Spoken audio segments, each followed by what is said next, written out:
Welcome back to Adventurous Publications. I'm your lead adventurer, Zach Pieper. This is Caitlin, the Lieutenant Adventurer. Hey, y'all. I hope you're having an adventurous day.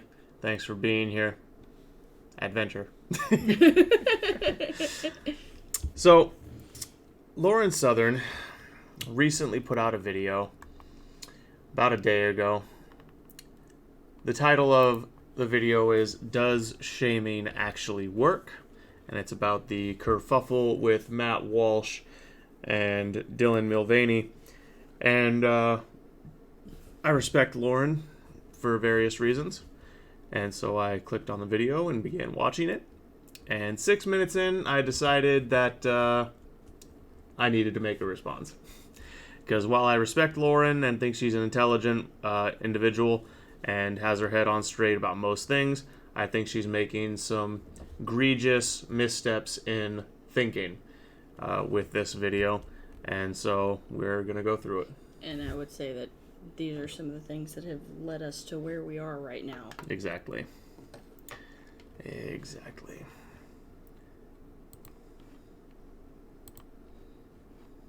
The right are infighting again. Is anything new? 2023 is truly the year of the right-wing purity spiral into oblivion, it seems. Oh well.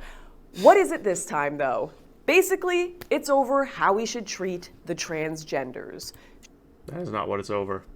It is over how we treat our ideological enemies. You know, Matt has made a good point about this issue. Before they started making a big deal of themselves, before they started pushing for rights that don't actually exist, like mutilating kids and participating in the other sex's sporting events, the right basically completely ignored their existence. We didn't care. The surgeries were available, the hormones were available to adults, and the right just didn't talk about them, didn't care about them. And they were allowed to live their lives. This is not about how we treat transgender individuals. This is about how we treat degenerate narcissists who are pushing an ideology that sterilizes and mutilates kids. This is about how we treat our enemies, not trans individuals. Egregious misstep in thinking right out of the gate, Lauren. Should they be allowed in the movement? Or should we bully them out of existence? Should we try to prove the science is far from settled and move the institutions? Should we accept the gays? Or should we banish them back to Narnia in the closet? Now listen, I have friends who are part of the alphabet community, who I love very much, very dearly, not even being ironic right now, and I would not like to see them thrown into gulags. Let's just get that straight. But also, some of the outrage that is driving this debate on how angry we should be is completely understandable to me. I personally have friends and family who have been impacted by the callous and careless ideology that affirms endlessly will speedily send you down the path of cutting your genitals off, all to abandon you when you realize you may have made the wrong decision. And on that note, the last video I uploaded before this one talks about that very process and how they do it. It's called The Woke Death Cult and the Idiocy of Intersectionality. You should go check it out. I tried to make it fun, even though it's a very dark subject. Shameless self-plug over. There are too many stories of families that have been torn apart by this stuff or hurt drastically just on virtue of our conversations around these issues being so militantly censored. Any questions being proposed that may be quite healthy in reality getting framed as bigotry. So understandably, you fight back. You declare war against the enemy. But what does war actually mean on the internet? Most people seem to think it is shaming these individuals out of existence, mocking any trans person on TikTok, mocking and bullying this ideology until it disappears into the shadows. But is this really the right way to go? But I would say, though, a lot of this isn't mocking or bullying or shaming, though. What it is like in Matt's case, because we're talking about Matt right now, he just comes out and says what the truth is, and then people frame it like he's trying to shame people or bully him, or bully them or whatever. When he's just saying, hey, here's the objective truth, you're saying this, and that paints you as delusional because they are, and then people say that it's shaming and bullying and things like that. And that's part of the reason why we're where we are, because people don't want to hurt other people's feelings because they've been made to think, oh, well, if I say things that are true, I'm just going to get painted as a bully. Right. You know, the left has this term, internalized misogyny.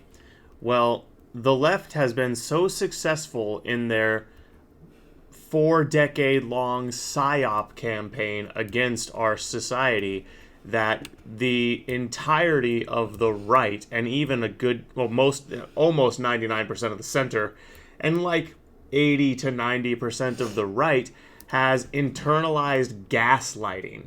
Yeah. You have let the enemy, and this is something Matt talks about, you've let the enemy set the terms of engagement. Yeah. You let them control the language. You let them control the conversation. You let them set the terms of engagement at every level of the cultural fight. And then you wonder how we got to kids having their dicks chopped off. Right. Personally, I think there are some very serious moral and tactical questions to be answered there. But before we get into it, I wanted to say a massive thank you to today's sponsor, Noble Gold. We are at war. If you have the money to spend on a gold investment account, go support Lauren's sponsor, Noble Gold. I'm gonna skip this, but it's a hedging in gold during times of economic turmoil works, and supporting people's sponsors supports them. So. And this month, qualifying gold in this next that's Noble Gold. NobleGoldInvestment.com. Disclaimer, always a risk of loss in performance and blah, blah, blah, blah. Investments.com. Matt Walsh of the Daily Wire is probably the best example when it comes to conservatives getting aggressive when dealing with the trans issue. Walsh regularly hits out against trans people like aggressive to tell the truth. Well, first of all, yeah, it's not aggressive to tell the truth, but also aggressive is not necessarily a problem or wrong. He's being aggressive against people cutting children apart. Any level of aggression is warranted there. Dylan Mulvaney and uses rather harsh words when dealing with them, which has led to some criticism even from those who do see a problem with modern transgender ideology. Truth hurts. I suppose one thing that I've maybe will find disagreement Let's turn the speed on this up a little bit. is Dylan Mulvaney. You went viral not long ago with a video, well, I would say attacking him, but you might disagree with that. And I want to challenge you on this, because you say things like that he is a lifeless, unearthly, and eerie, and a kind of human deepfake. And you've also sort of doubled down and said that if you're the sort of person who thinks this is mean, that any semblance of what was Dylan at all in there, if you want to take it from a, charitable point of view, anything that was Dylan in there anymore is not anymore. Right. It's the thing that ate Dylan. Yeah. It's, well, the thing that rotted him from the inside out. Yeah. and you yourself are part of the problem. In that case, I'm part of the problem. Which, again, I talk about in my video about the woke cult. Because I do think that this is unnecessarily ad hominem, or the attack on him was unnecessarily ad hominem. It's not unnecessarily ad hominem. Here's why. Because the woke cult is designed to change its members. See, this is a fundamental understanding that a lot of people on the right have about people on the left. The right is made up of individualists. The left is made up of collectivists. That's not always how it's been. Classic liberals used to be individualists, but classic liberals have basically ceased to exist. or they're all on the right now. The left currently is made up entirely of collectivists. Okay? And what they are demanding, the conformities, the things that they demand of their membership to create their uniformity that they are pushing for, these are things that destroy humans. Policing language, which is the same as policing thought, body modifications up to and including sterility, engaging in cultural degeneracy, rampant promiscuity, rampant consumption of alcohol and drugs. They push for things at a cultural level. They glorify things at a cultural level that destroy people. So at this point, an ad hominem attack on a public face of their ideology is the same as attacking the ideology. It's not like you're going to someone who's a reasonable, logical individual who's your political, who's your entirely a political opponent. The only disagreement you have is how to govern Wall Street, for example, or some of the nuance of border policy. You're not arguing wonkish politics here and calling your political opponent a moron because he says that we should up the tax rate 2%. That's not what's happening. We are engaging in ad hominem against individuals who have become abominations, parodies of humanity, because their ideology demands it of them. An ad hominem attack on Dylan is an attack on the ideology that he is pushing. People need to understand this. But I would say, though, that those statements that this man said that Matt said about Dylan, those weren't ad hominem attacks, though. He was just saying what Dylan is. Well, then you get into semantics. You can say he was just telling the truth, which is objectively true. And you could frame the truth as being attacking, because in a very real way it is, because look, if someone is ugly and smells bad and incompetent, and you tell them you're ugly, you smell bad, and you're incompetent, it's hard to say you're not attacking them, but it's also true. Right. So you get into semantics there, but yeah, I agree. Everything he said is true. The kindest thing that you can do is to call things what they are. And that's another framing. Yep, you can say, the Christian worldview, which I subscribe to, she's right, it's kind to tell people the truth. Now, Christ would say, tell them the truth in a way that, the truth is actually going to be received. But these people are unwilling to receive the truth about them. So it really doesn't matter how you say it. It's more, you're more so telling the truth to them so that the people who are watching understand the truth about them, not so the person actually accepts it, because the narcissists that act as the figureheads of the left will never accept the truth about them because they're narcissists. And so I wanted to sort of understand why I'm part of the problem for thinking that you might have gone too far with Dylan. Well, the first question I have to ask you is, do you think I'm wrong? What I said is wrong. Yes.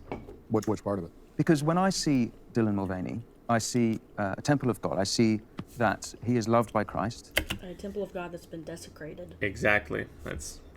See, here's the thing. Biblically speaking, every human is a temple of God. One moment. That he is possibly unwell and certainly being misguided by people around him. Misguided by people around him, and if you believe he's a temple of Christ, you must also necessarily believe in the existence of demons. And at the point where people start advocating for an ideology that is butchering kids so that they can garner more public favor, you must accept that they are being led by demons.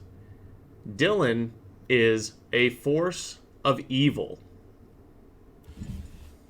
And I believe that.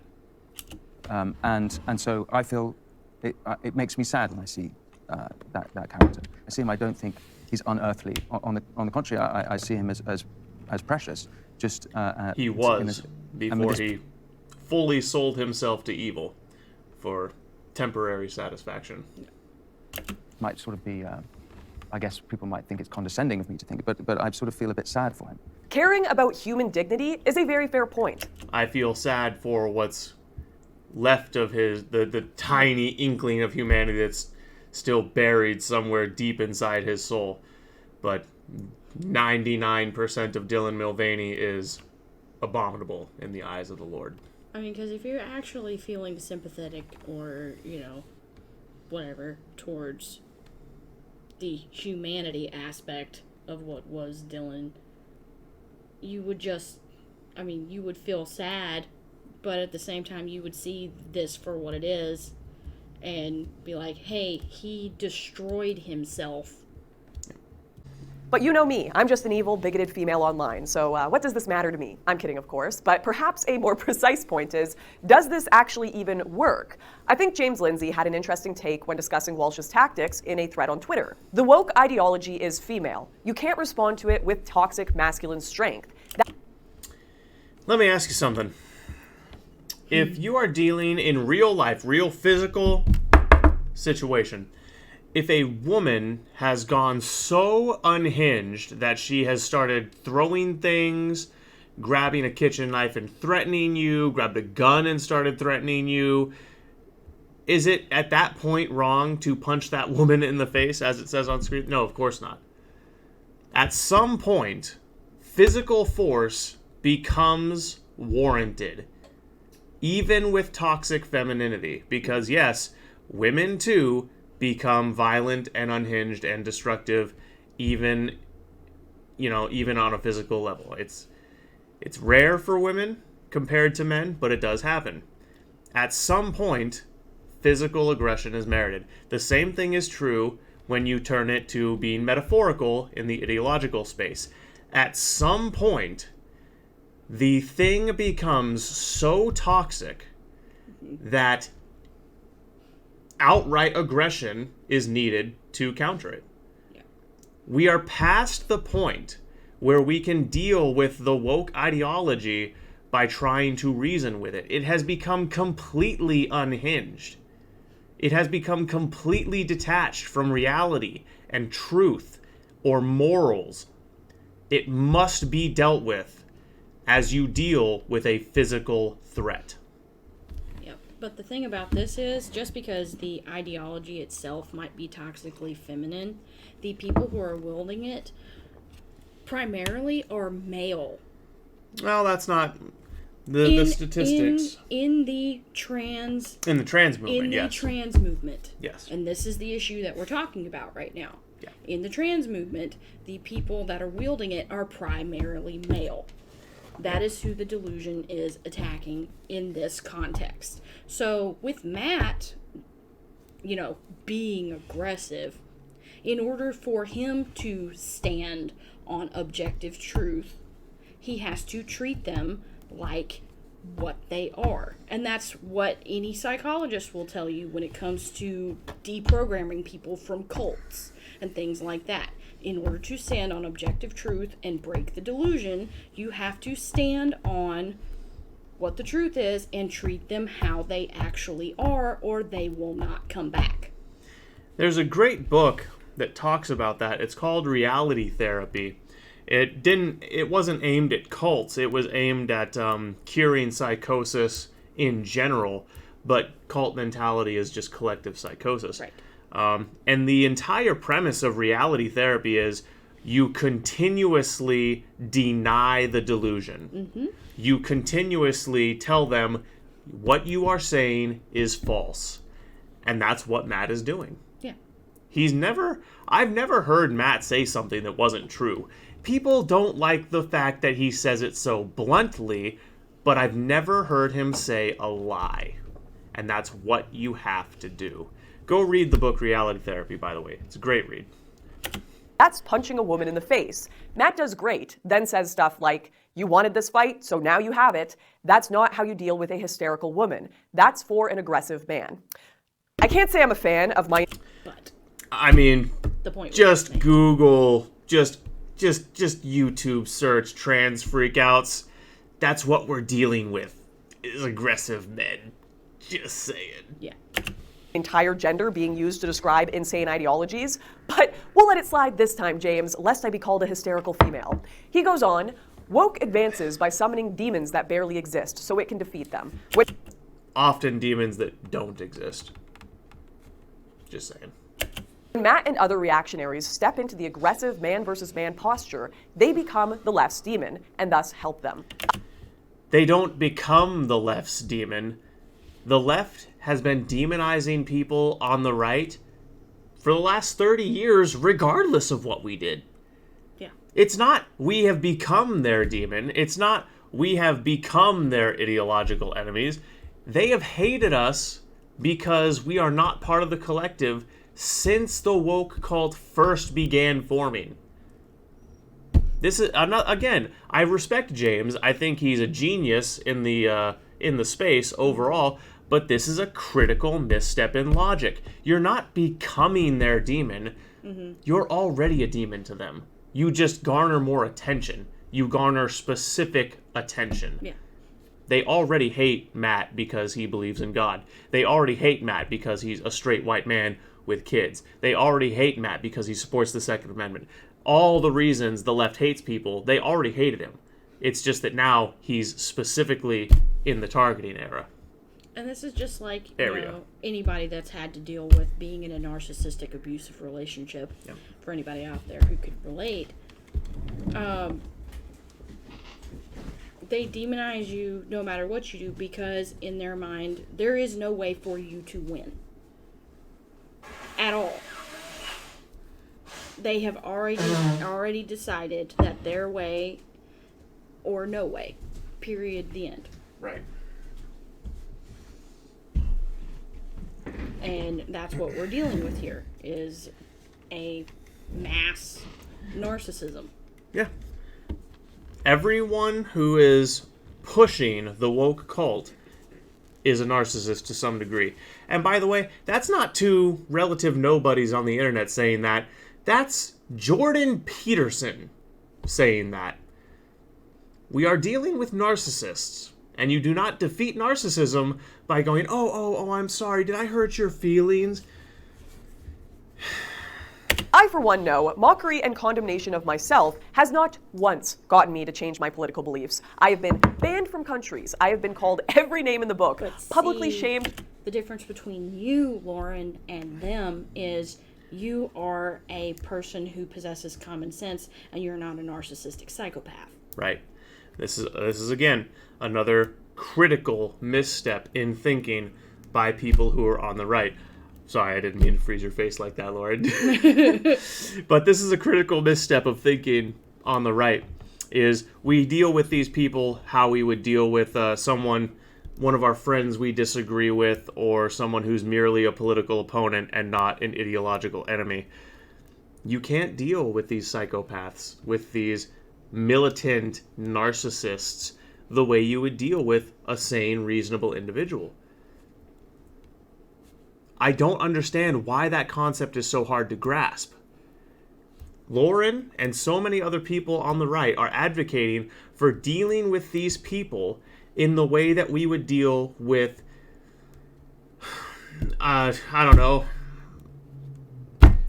Kennedy, like President Kennedy, like in the way we would argue ideas with him. You know, a perfectly sane, reasonable individual who will agree on basic facts like men don't have tits and women don't have penises. You know, we can't argue with the current crop of leftists the way we would argue with our ideological enemies of the past. How many times does that have to be explained? I don't understand why the concept is so hard to grasp. To the high heavens, and certainly in my most vigilant activist days, this did not only deter me, it made me dig my heels in even further and drummed up even more support for my cause. It's interesting how we very quickly forget that the era of 2016 right-wing activism was almost entirely prompted and fanned into flame by endless censorship attempts, attacks, shaming, and mob cancellation. But again, the left shames and censors us for saying things that are true, based in morality, and generally speaking, not pure fucking evil. And we on the right, we don't even censor the left. So I don't know why you're using that word, there is no censorship of Dylan Mulvaney going on. No. No one is saying he should be deplatformed, put in jail, anything like that. We're saying your ideas are horrible, and we're attacking you on your ideas and on the product they have created, which is you, which is why the which is circles back to the ad hominem thing. But it's actually not. Comparing it it's like equivocating between the Allied forces and the Nazis. I don't understand it. We really are in a good versus evil war here. And I'm sorry, you cannot equivocate between the two for obvious fucking reasons. Well, it's kind of like the whole situation where, they had Chamberlain, who was all like, oh, well, you guys are just being really aggressive and angry and mean to Hitler. What we need to do is have a sit-down talk and be nice. And, if we treated this with, some compassion and some charity, it might, be less of a problem. See how well that turned out. Yep. You do not deal with narcissistic psychopaths with soft hands. No. Well, you don't negotiate with terrorists, which is what it boils down to, simply. Yeah. Racist, sexist, anti-gay, hard southern, go away! And the people who fanned those flames used a lot of the same arguments we hear on the right today. This can no longer wait. You either actively fight, stand with us against fascism, or you are complicit. All saying this drastic behavior was necessary due to urgency, on top of kicking anyone who wasn't completely on their side out of their movement, dwindling it smaller and smaller while making the other side even bigger. Not realizing all of this behavior was completely The reason why there's a whole bunch of urgency on our side now is because of thinking like this previously, and now we're in a huge mess that we're having to clean up because it's dire. Right. It's like, yeah, Lauren, there is a sense of urgency. Kids are being sterilized. making every right-wing activist giddy with joy for the clicks they were about to get and all of the new support coming over. I really don't think things would have worked out so well for my career if Antifa or protesters showed up to my street interviews with books on second-wave feminism and said into the mic, hey, I know you're still trying to figure out this political world, but here's some literature I'm interested in, and it helped me on my journey. I may not be the most articulate, but this cause means a lot to me, and I appreciate that you're curious about it and coming out to see what it's about, even if you haven't quite bought in. I literally would have no career if people acted this reasonably at their protests or online. But I can almost guarantee... though, you're dealing with people who are not reasonable, so that wouldn't have happened anyway. Right, exactly. Again, she's equivocating between people on the right who are reasonable, make arguments based in truth. And again, I'm not saying that people on the right are always right. I'm not saying that we never get facts wrong. And I'm not saying that there aren't any bad actors on the right. But generally speaking, people on the right ground their arguments in objective truth, in Judeo-Christian values, and in not being a narcissistic, psychopathic piece of shit. You can't say the same for the left. No. And it's like the conversation I was having with my mom yesterday about how the left has changed so many years, in so many years, because she's 65 now, and she was talking about how, what they consider to be far left back when, she was a teenager and in her 20s and stuff is so much different than it is now. And she said, you could actually talk to those people and have ideological differences and discussions, and in much the same way you could think of them in the same way that Lauren still thinks of them now, but they're not like that anymore. Right. To you, the refresh of Sam Smith's ridiculous Spirit of Halloween tier Satanist costume party at the Grammys was entirely spawned from a marketing campaign knowing full well conservatives in America would ensure it was trending all over Twitter through their outrage. They shuffled the desperate for attention deck and came up with, We haven't used the satanic panic in about 30 years. Suppose we can pull this one out and try it again, dust it off, right? And, I really do wonder, just setting aside... They've been using the satanic panic to get the right to talk about them every year or two for the last 50 years. No, Lauren, I'm sorry. They've been using that one to get clicks pretty much since the original idea came out.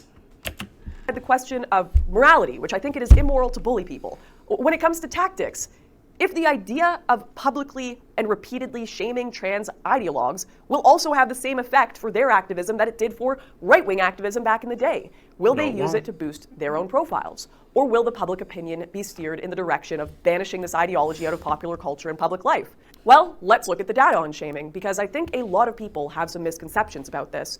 One of the most interesting public social campaigns of public shaming was during the pandemic, where studies now show the shaming campaigns actually made things worse because, just on a medical level, people were simply more likely to hide or lie about their COVID for their own benefits, therefore spreading it more. They didn't care about the shaming, they just didn't want their life to be impeded by these psycho, control.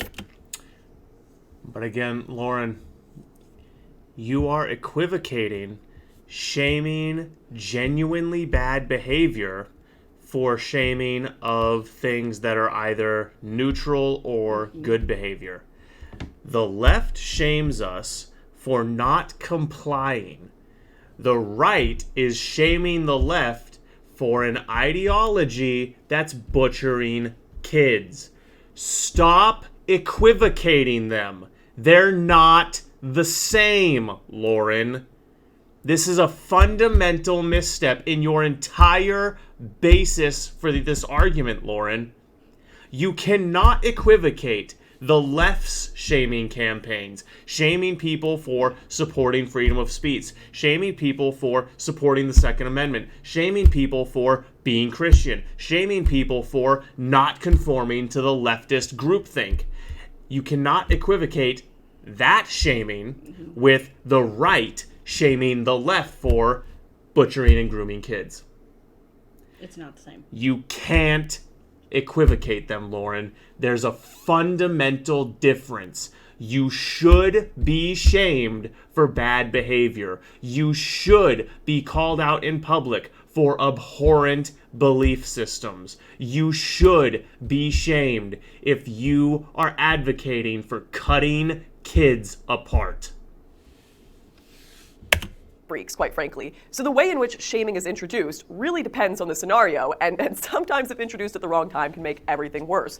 Now, just on a social level, what this shaming during the COVID era did to people's perception of these shamers, the government, that was a really interesting result as well. The general gist of this article is that after public humiliation in an attempt to get people to adhere to a certain political belief, in this case, the COVID narrative, vaccination, social distancing, government lockdown, etc., this just led to people being significantly more opposed and angry at those shaming them. Individual small and big injustices, breach of trust, and humiliation associated with helplessness evocate embitterment. Embitterment can explain aggressive and dysfunctional behavior. Embitterment is an emotion which no longer asks for solutions, but for compensation. Again, this is when you shame people for things that aren't their fault, are actually not something they should be shamed for, etc., etc. Shame is an emotion, and like all other emotions, it has its utilities. And if people are shaming you for something that is objectively something that you should be ashamed of, if enough people shame you, if enough people hold the mirror up to you and say, what you're doing is abhorrent, you have two choices. You can modify your behavior and belief systems, which 99% of people do if enough mirrors are held up to them, or they retreat into their little cubbies and disengage from society. Either one of those are fine with me. Again, read the book Reality Therapy. This is a well-documented phenomenon.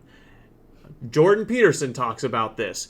We look at the mirror that other people hold up to us to decide what our actual place in society, culture, and who we are as a person is.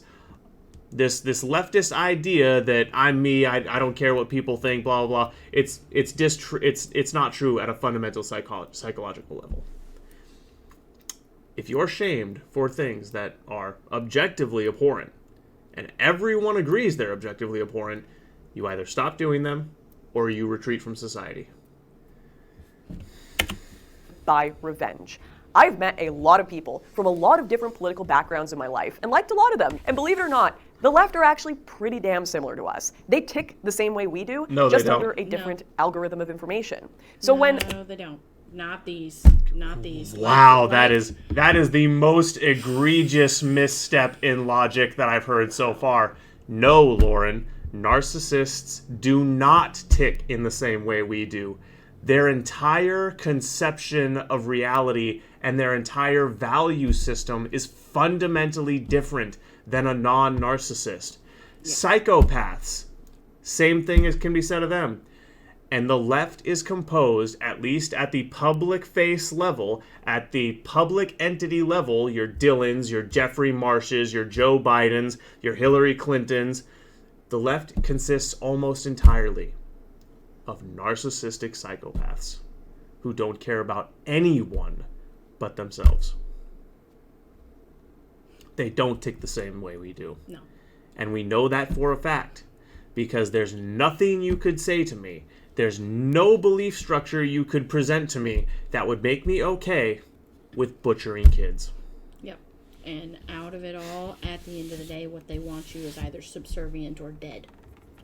let's say you're a 15-year-old kid struggling with their gender identity and you post a silly little TikTok about your beliefs and then you get plastered all over right-wing Twitter, how do you think that's going to make you feel?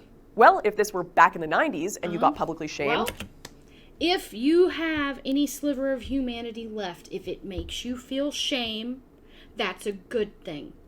Because it means that there is still hope that you will change and not fall into this any further and actually do things you'll regret, like have your tits removed or worse. Right. Again, being ashamed of things that are objectively bad is a good thing. Shame is not something that no one should ever have to feel. You should be ashamed when you engage in abhorrent behavior, when you think shameful thoughts. Shame is not inherently a bad thing that no one should ever have to feel. No emotion is that way. Every emotion you could possibly feel has some utility when properly managed. And it's not shaming for shame's sake. They are coming out and they are telling the truth. Like, to point back to Matt here, he is saying things that are objectively true. If a person feels shame when told something that is objectively true, it means that there is hope for that person, because it means that they still possess their humanity and some of their conscience. Right. Yeah. We all know there's a difference between the shame you feel when someone sexually assaults you and the shame you feel when you're caught stealing something out of the workplace refrigerator by a coworker and your boss calls you in and says if it happens again, you're going to be fired. One is a type of shame that is being forced upon you by an evil act that you have misassigned to yourself, and another one is legitimate shame that you feel for engaging in wrong behavior. The same can be said of shame that is in response to what people are saying to you. If I want to make someone feel bad and I say, you're an ugly, degenerate fuck-up, when in reality they're an average-looking, perfectly reasonable and nice person, they might feel shame for no good reason, and I'm the asshole. If I tell someone who's morbidly obese, hey, your weight is a serious health concern, you should eat less and hit the gym, the shame they might feel is a good thing. for being a weirdo, maybe you'd snap out of it because nobody is going to tell you that having frog self pronouns is completely normal. But now... Wrong. The left tells people that all the time. Again, they're not the same as us. No. They do not tick the same as us. There is an entire corner of the internet that will have your back. You have a support network that will completely entrench you into your behavior. And you're certainly not going to run to the other side that have just called you a swath of every name in the book, right? I have a lot of sympathy for the... That's why it's so important, Lauren, that we attack the people giving them that affirmation. That's why it's so important, Lauren, that we make the people giving them those affirmations look as crazy and degenerate and evil as possible, so that fewer people run to them. But see, we don't have to assist them in looking degenerate and crazy as possible. They do that on their own by us telling the truth. Right. Yeah, that's... Yeah. You literally just have to advertise it and be truthful. Yeah. Like what Matt is doing. broken teenage weirdos of the world, considering there's like a 99% chance I would have no tits right now if I were born only 5 years later. I was a hardcore tomboy, played a bunch of sports. I even briefly got interested in cross-dressing myself due to being born in the Tumblr era and going to tons of cosplay conventions. A lot of adults pretend to have this moral superiority to the younger, more woke generations simply because they had the privilege of not growing up in the culture and schooling systems that both they and the other adults in their generation broke. The parents who are out here being concerned about all this trans business, they may as well have fallen into the same ideologies if they were born later. We're all human after all, and we're all susceptible to our environments. This didn't suddenly spawn out of the heads of these teenagers, right? But let's now rewind a bit, and let's go back to that clip of Matt Walsh that I played for you earlier and add a bit more context to change this conversation around. It was sad, but if let's say you think that the video or the display is itself threatening, then you can criticize the video and the display. But it seemed to me that it was actually his very existence that you were challenging. And do you think it's not his existence, it's what he's doing. Mm-hmm. It's what he's choosing to do that I'm challenging. You said that he's being manipulated, right? I think that's what you said. Yes. Well, I said, I imagine he's being misguided by people. Misguided. Maybe, maybe not. I don't know. But what I do know is that he is misguiding other people. Mm-hmm. Okay, so what got him to this state, I'm not sure exactly. But he is manipulating and misguiding. He is now a proponent of this thing. Mm-hmm. So he's not just Dylan Mulvaney. He now wants to recruit other people to be Dylan Mulvaney. Okay, he wants to do that with my kids. Propagation. And anyone else's kids.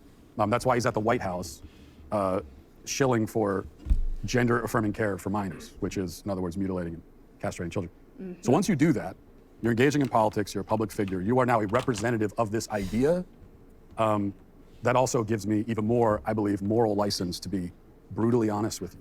Matt actually does have a point here. You may be shocked to hear me say this, given how I seem to have been railing against shaming this entire video, and that's because the situation with this is, that guy was coming from the angle of poor Dylan. Dylan is a victim.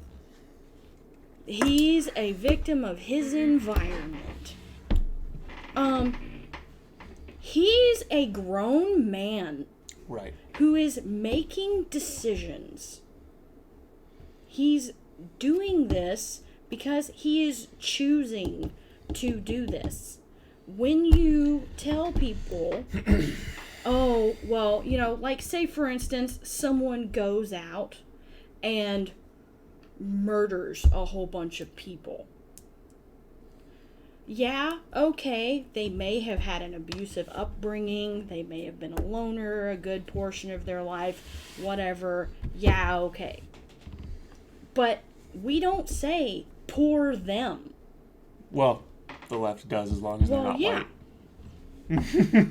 But you see what I'm saying? We're like, they made a decision to go out and buy all of the ammunition and make the plan and do the thing without, them finding out later that they'd been kidnapped by somebody and somebody was like, we're gonna kill your whole family if you don't go do this. This is not that kind of a situation. Dylan hasn't had a gun held to his head and been told, your entire family is gonna die if you don't do this. He's a grown-ass man who needs to be held accountable, and that's what Matt is trying to do. Because all of this is far more complex than it seems, just like the rest of life. Nobody likes that answer, but it's true. There's a lot more gray than black and white. But when we talk about the transgender issue, what we're really doing is lumping two very different types of people together. One are the institutions pushing this, and the rest, the vast majority of those who call themselves transgender right now, I mean, a lot of them are pretty young. They're the kids who in the 2000s would have been a scene kid going... Yeah, and Matt's not attacking kids like that. No. Matt's not attacking 12 through 18-year-olds just going online and being part of the fad. Who, and by the way, most of those people will probably grow out of it within the next few years. Yeah. I imagine by the year 2025, half the kids that currently say they're trans will be like, yeah, that was a stupid phase. Which is held up by science, by the way. Yeah, Matt's not attacking them. Matt is attacking the people who are like, no, definitely, cut your tits off right now. Like, do it. He's attacking Dylan Mulvaney. He's attacking Jeffrey Marsh. He's attacking the politicians that are pushing this shit. Raw XD on internet message boards, and who in the 80s would have been raving to goth music after painting their face to look like Kiss. They are the outcasts, a lot of whom are autistic, who are just trying to figure themselves... No. I'll let you handle this one. Because, okay, and you can do research on this, they are finding that the reason why there is an uptick in autism diagnoses is not because there is an uptick of people with actual autism. It is because there are swaths of psychologists, therapists, and psychiatrists who are diagnosing people with behavioral issues, basically children who have never met a consequence, who are brats, are being diagnosed with autism instead of actually being diagnosed with what they actually have, which is behavioral issues because their parents don't want to be parents. Right. So they're not actually autistic. To sum it up very, very quickly, I think it's definitively, objectifiably verifiable that the ass-whooping generation gave us better results than the participation trophy generation. Yes. Out. And, some have been unwittingly groomed into a subculture that never would have interested them naturally. And of course, I'm sure there are those who are like Buck Angel, who this genuinely is just the life that they really, really wanted. I love the outcasts, I love the goths, I love the scene kids, and I have a lot of love for the people now that are getting involved in this transgender stuff. But the problem is, being trans, unlike being goth, ends up in some pretty irreversible, life-changing medical impacts. So we can't just leave it alone, allow kids to experiment to their heart's content here with no boundaries. There has to be some pushback, some questions asked, some wake-up calls to the problems that do exist, but also care and compassion for those who you very well could have been if born in a different era. But as Matt says, Dylan Mulvaney is not just one lonely teenager struggling to find meaning or discover themselves. Dylan is a part and a leader of a political movement that is pushing others to follow its path. Maggie Anders of the FEE pointed out that former woke people like her and, people still in that crowd, a lot of women, they may not respond well to the bullying of random trans people. I follow Maggie on Twitter, and like Lauren, she has a fundamental misconception that what we are dealing with can be dealt with in a feminine, nurturing, or at least non-aggressive manner. This is a typical woman take, and I'm not saying that to be derogatory or to deride or demean or minimize women. I love women. I'm about to be married to a woman. But some problems require the masculine solution. And when you are dealing with something that is evil, the masculine solution is the solution, which is destroy. And I'm just going to say that it was this kind of they're poor, lost little children sympathy feeling that landed me being dead. To summarize the thing that she's alluding to, there was an individual who was part of the Alphabet Mafia and a psychopathic narcissist, And Caitlin thought, oh, I can fix him. Yeah. And this individual literally was trying to kill her with poisoning for several years. Yeah. So this kind of thinking that Maggie is espousing right here leads to people getting hurt as an unintended consequence, because you cannot nurture or empathize your way out of psychopathic narcissism. Yeah, because my whole thing was, I grew up with, you're supposed to love your enemies and, you know, be good to those who curse you and all of that other stuff. And I was thinking, well, you know, people on our side are really harsh and, you know, like to shame people for just being who they are. And it caused me to have a blindness. Yeah, people talk about Christ's mercy and empathy and all this good stuff, and they forget that Christ sat and meticulously braided a flail and then beat motherfuckers out of the temple with it. It is kindness to punish evil. It is even kindness to punish, it's being kind to the evil person to punish them for their evil. There is no greater kindness you could possibly give to someone who is evil than to punish them for their evil until such time as they stop doing the evil thing. Fine. And it's far more effective to appeal to the sense of justice. And it's impossible to win this argument by doing this whole facts don't care about feelings or biology is real thing. You have to appeal to sense of justice and demonstrate that real harm is being done. First of all, no. Right. This is one of the reasons I half unironically say that women should not have the right to vote, because you should not have to appeal to a sense of justice.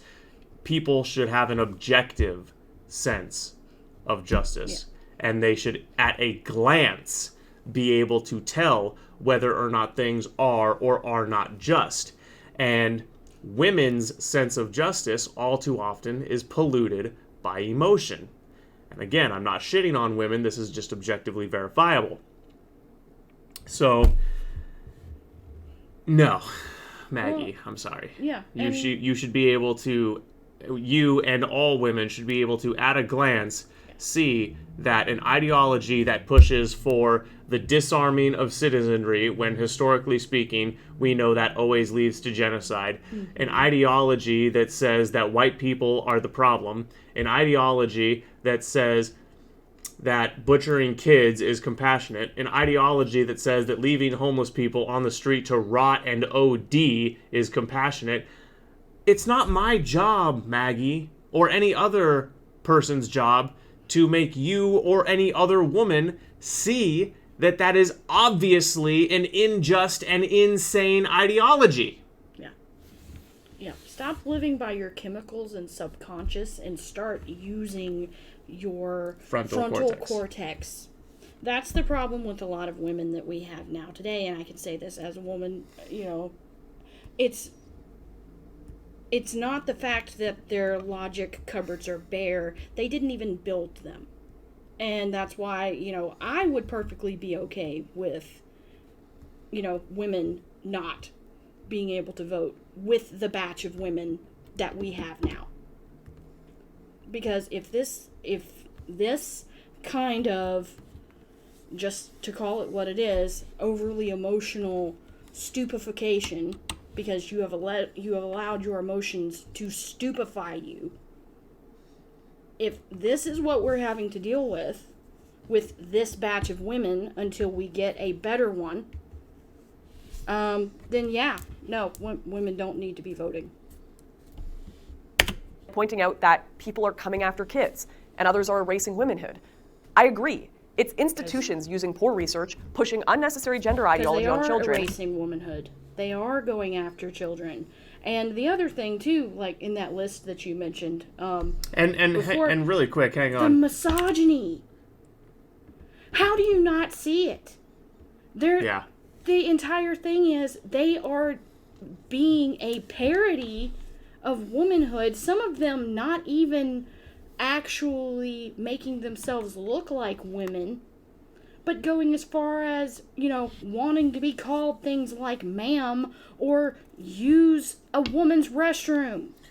And then going even further and saying that trans women are superior to real women. Right. So, and by the way, I want to point out an inconsistency in Maggie's own logic here. Facts don't care about your feelings, her biology, so she's deriding the use of logic in attacking these people. And then she says that's why the coming after kids and erasing womanhood narratives work when talking to women. But both of those arguments are based in objective reality and logical thinking. Those are both facts don't care about your feelings. Those are both context. facts don't care about your feelings. Maggie, Yeah. come on! Emotional stupefaction, it breeds cognitive dissonance. Yes, it does. I agree. It's institutions using poor research, pushing unnecessary gender ideology on children, and those who advocate for violence against their detractors, like the Kill Turfs people, who need to be shamed for their actions, not who they are. Because if we're being honest, if Dylan just dressed up like a woman at home or in private life... See, though, they make their ideology their entire identity. So, yes. Yeah. When you tell them the truth, you are shaming them for who they are and they will tell you you're shaming them for who they are because they've made their ideology their identity. So there is no separating the two anymore. No, there isn't. It's fundamentally true. And I talk about this all the time. This is something you learn when you grow into a fully functioning, sane, competent adult. You understand that your thoughts are not you. Your ideas are not you. Right. This is something mature, grown-up people who are engaging their frontal cortex understand. This is something I learned in therapy as I was recovering from my most significant life trauma. You have to separate your ideas and your thoughts from who you are as a person and analyze them based on their merit and their validity and their truth. It's hard to do, but the more you do it, the easier it gets, and it is entirely a logic-based function of your brain. Emotions are the antithesis of separating yourself from your thoughts and ideas. The left is incapable of separating themselves from their thoughts and their ideas. You attack their ideology, you are attacking them. Do you really care? It would be different, but it wouldn't be damaging to society at large, unlike shilling for putting underage children on hormones. It's not just Dylan, though, of course. You see the myriad of cases where men change their gender right after they've raped and murdered people just to be put in a woman's prison. Nobody with a sense of justice, left or right, could honestly object to calling these criminals scum. But because they're all trans, all of this whole wide umbrella, right? It all gets lumped into some bucket. The trans murderer that wants to go to a woman's prison with Kai 14 who spends too much time on their iPhone. These are not the same people. And those who profit off of mutilating children, both physically and chemically, those who usher kids into surgeries after just 1 month or less of counseling, like what happened to Sarah, who I interviewed on this channel, those are the people we should be pointing our attacks in the direction of. We have to be careful to separate the activists and the institutions involved in all of this, who are rightly deserving of harsh criticism and attacks, and those who need to be treated with love and compassion, who could easily be going through the most difficult, confusing time of their life, and will be pushed further away from any sort of different perspective you may have to offer when you discount their humanity. So in conclusion, does shaming and being cruel online work? Yes and no. Just like all tools, shame has its time and its place, but when all you have is a hammer, everything will seem like a nail. And when all you see are abusers and not victims, then everyone will need to be shamed. But see, it's not shaming for shaming's sake, though, like I said before. And like you said with the reality therapy. This kind of a thing, when you just tell them the objective truth, it's not shaming or bullying. If they feel shame, it means that they still have humanity left, and that means that is the most humane thing that you can do. Not only that, but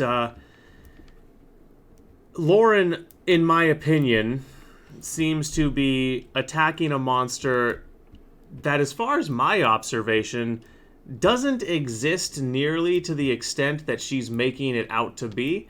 You know, it's funny, she cited James Lindsay saying the left goes at the woke mob creates demons that barely or goes after demons that barely exist.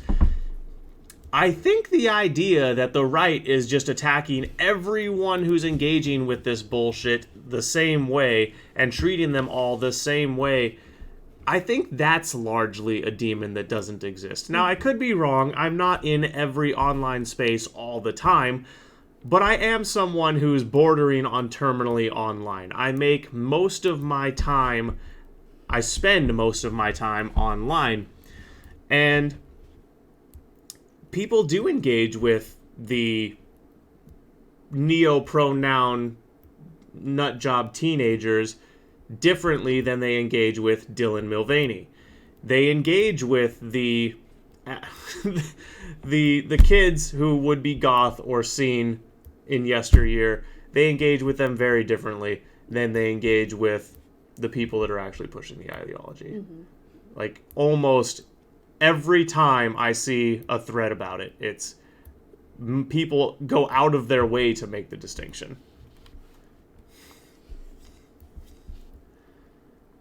So, yeah.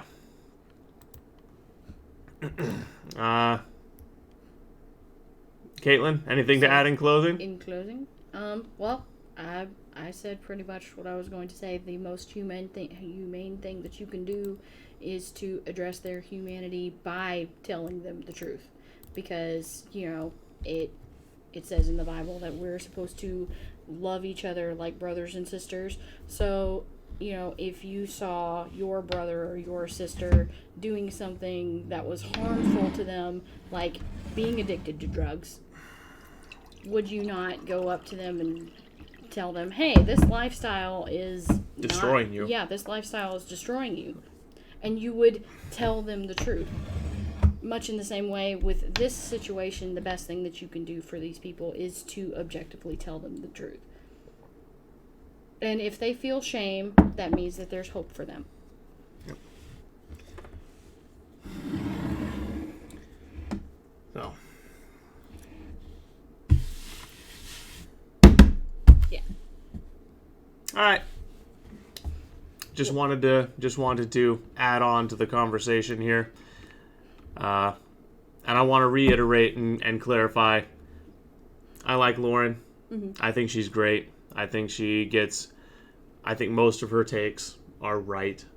I think most of her reporting is absolutely outstanding. The documentaries she do. The documentaries she do. I swear I'm not stupid. But Matt said it best. The idea that we can deal with these people with soft hands has failed. Yeah. That has been demonstrated at a cultural level over the last 30 years, more and more and more. We have been trying to soft oppose these people, to reason with these people, for far too long. Meanwhile, they have been bludgeoning us over the head, using our own ideals and compassion, twisting our words, holding Judeo-Christian values over our heads in twisted perversions of what they are actually about. It is high time that we start treating these people like the enemies they are. And bullying and public shaming are not the death penalty. I would rather a few scene or goth kids get bullied online for an ideology they are participating in than see the ideology go unchecked. I would rather see a swath of people be dicks to kids online than them be silent and allow the ideology to continue running ramshod. This has gone on far too long. And a violent and unpleasant course correction is what has to happen now. Because when a cancer festers long enough, the only solution becomes cutting it out. Chemotherapy is not an option anymore. Radiation is not an option anymore. The cancer must be cut out. Aggressively. Violently. And that's the masculine way of dealing with the problem. Welcome to the adventure. Welcome to the adventure.